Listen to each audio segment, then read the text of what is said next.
ɓeɗon maɓɓita kaaba hajja, ɓeɗon maɓɓita kaaba dewkiti amin. La ilaha illallah. ɓe maɓɓiti kaaba, ɓe maɓɓiti kaaba. Allahu akbar,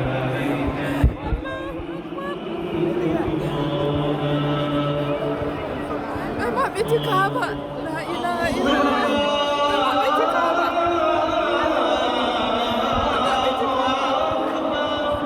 ɓe maɓɓiti kaaba jamare. La ilaha illallah.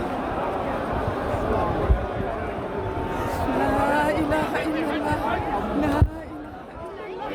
اللهم افتح لي أبواب رحمتك ومغفرتك وأدخلني فيها بسم الله. اللهم أدخلني فيها.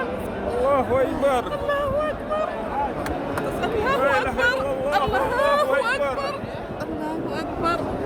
اللهم أنت السلام ومنك السلام، فحينا ربنا بالسلام وأدخلنا الجنة دار السلام. تبارك يا ذا الجلال والإكرام. اللهم افتح لي أبواب رحمتك ومغفرتك وأدخلني فيها. بسم الله والحمد لله ولا إله إلا الله. له الملك وله الحمد ولا كل شيء قدير. اللهم أنت السلام.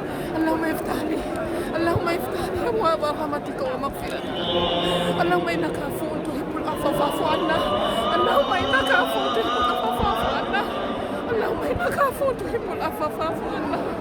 اللهم افتح لي أبواب رحمتك ومغفرتك وأدخلني فيها بسم الله. لا إله إلا الله، لا إله إلا الله، لا إله إلا الله، لا إله إلا الله. الله هو اللي يمدر كعبة، الله هو اللي يمدر كعبة. لا إله إلا الله. الله نستل إلى الجنة. الله اللهم افتح لي أبواب رحمتك. لا إله إلا الله،